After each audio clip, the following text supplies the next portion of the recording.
ఛాన్సులు తగ్గుతాయని అంటారు. కానీ ఇది రౌడీ హీరోకు వర్తించదు. వరుస ఫ్లాపులతో విజయ్ దేవరకొండ ఫ్యాన్స్ డల్ అయిపోయారు.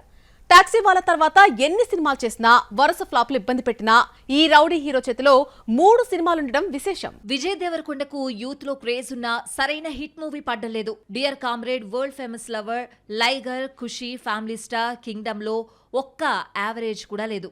అన్ని డిజాస్టర్సే. ఇన్ని ఫ్లాపులు దాడి చేసినా ఈ రౌడీ హీరోకున్న క్రేజ్ తగ్గలేదు. చేతికొచ్చిన 3 ఆఫర్స్ ను యూజ్ చేసుకుని ఈసారి ఎలాగైనా హిట్స్ చూడాలన్న కసితో ఉన్నాడు. విజయ్ చేతిలో 2 సినిమాలుండగానే 3 సినిమా వచ్చి చేరింది. నానితో హాయ్ నాన్న తీసిన శౌర్యకు గ్రీన్ సిగ్నల్ ఇచ్చాడు. శౌర్యతో సినిమా చేస్తున్నట్లు విజయ్ షేర్ చేసిన పోస్టర్ ఆసక్తి రేపుతోంది. ఈ సినిమాకు అబ్దుల్ సంగీతమిస్తున్నాడు. విజయ్ నటిస్తున్న 2 సినిమాలు ఆల్రెడీ సెట్స్ పై ఉన్నాయి. కిరణ్ అబ్బవరంతో రాజావారు రాణి గారు తీసిన యంగ్ డైరెక్టర్ రాజ్ కిరణ్ కోలా దర్శకత్వంలో రౌడీ జనార్దన్ మూవీ చేస్తున్నాడు.